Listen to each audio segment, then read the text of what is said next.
amat menyentuh kalbu. Baiklah, kita bergerak kepada peserta bongsu kita bagi peringkat separuh akhir di PYS kali ke-12 pada hari ini. Dengan ini saya menjemput wakil daripada SBPI Tun Abdul Razak dan Ya Patricia Muhammad Syukri untuk menyampaikan pidato beliau. Dipersilakan.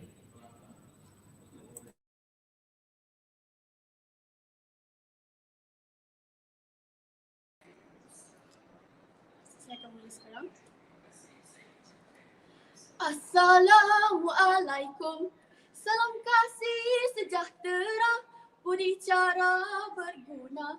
Dan Ya Patricia buka gelanggang, bertemu lagi lah kita. Jauh berlayar si pedagang Cina, singgah di Melaka, menjual sutera. Bahasa Melayu, bahasa perantara, tonggak utama perpaduan bangsa. Mohon bicara dan menyusun kata.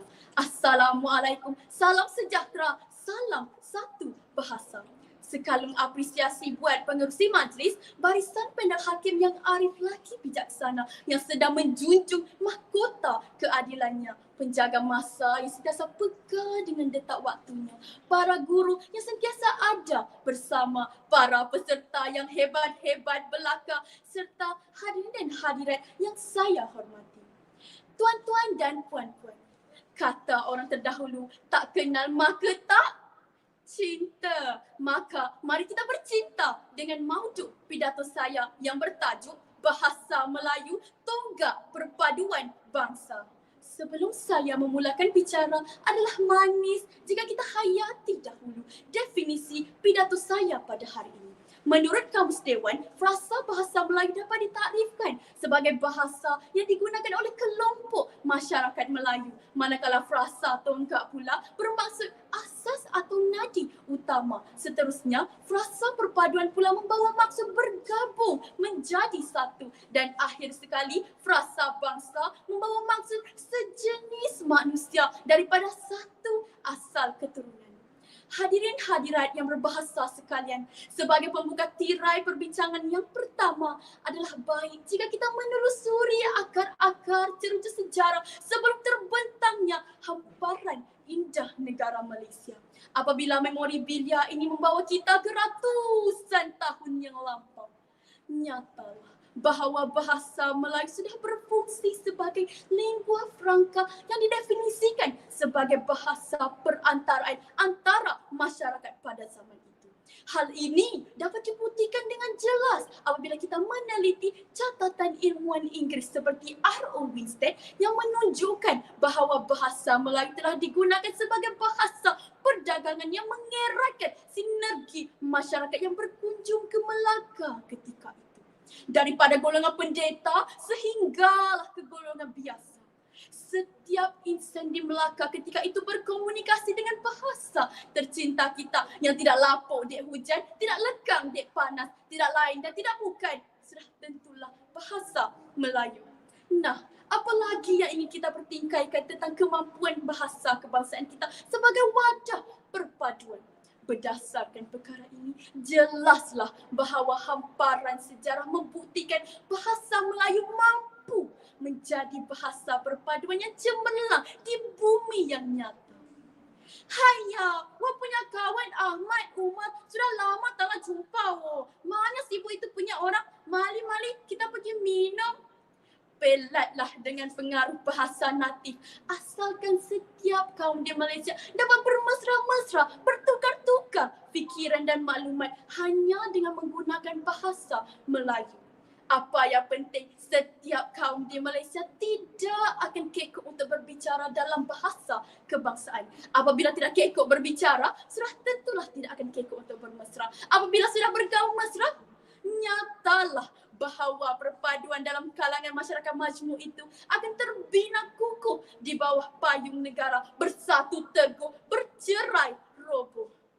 Berdasarkan hujah ini, maka terbuktilah bahawa bahasa Melayu itu merupakan medium untuk mewujudkan perpaduan dalam kalangan masyarakat di Malaysia.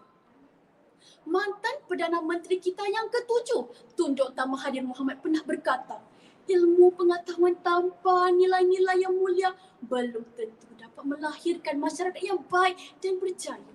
Nilai-nilai yang mulia tanpa pengetahuan juga tidak akan melahirkan masyarakat yang berjaya. Sidang hadirin maya sekalian, dalam lautan ilmu yang memenuhi pustaka di Malaysia, adakah bahasa Melayu berkemampuan menjadi bahasa ilmu yang boleh digunakan di dalam pelbagai bidang ilmiah atau ilmu pengetahuan? Berikut diperturutkan senarai istilah kosakata bahasa Melayu ilmiah yang banyak bilangannya dan khusus sifatnya. Kamus Dewan yang diterbitkan pada tahun 1970 iaitu edisi kedua tahun 1980 hanya berupaya mencipta 28,000 kata masukan. Tetapi istilah yang sudah dicipta oleh DBP setakat ini untuk semua bidang seperti agama, falsafah, sains dan sosial mencapai 477,300 istilah dan dibuktikan dalam Berita Peristilahan Mei 1986. Untuk pengetahuan hadirin, ilmu pengetahuan merupakan perkara yang sangat penting untuk memupuk perpaduan negara. Pohon berangan tempat bertemu, girangnya rasa si anak dara. Baliklah hadirin membawa ilmu, binalah bangsa, bangunkan negara. Sidang hadirin yang budiman, sebagai penutup tirai pidato saya pada hari ini, saya suka ingin mengingatkan sesungguhnya keharmonian dan perpaduan kaum di negara kita ini adalah rahmat dan nilai yang sangat berharga untuk terus dipelihara. Oleh itu, masyarakat Malaysia, cintailah bahasa Melayu dan martabatkanlah bahasa kebangsaan kita. Kerana apa? Bahasa Melayu tunggak perpaduan bangsa. Saya pemidato wadah penerus wadah perpaduan negara ingin mohon mengundur diri.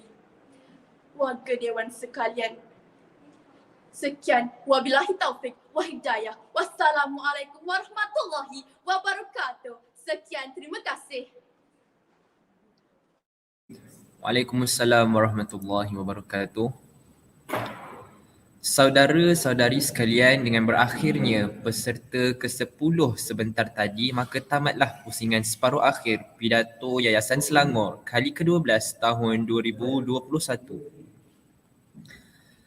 Keputusan peserta yang layak ke peringkat akhir akan diumumkan pada jam 6 petang ini. Oleh itu, saya mengakhiri pertandingan ini dengan wabillahi taufiq wa hidayah. Wassalamualaikum warahmatullahi wabarakatuh dan sekian, terima kasih.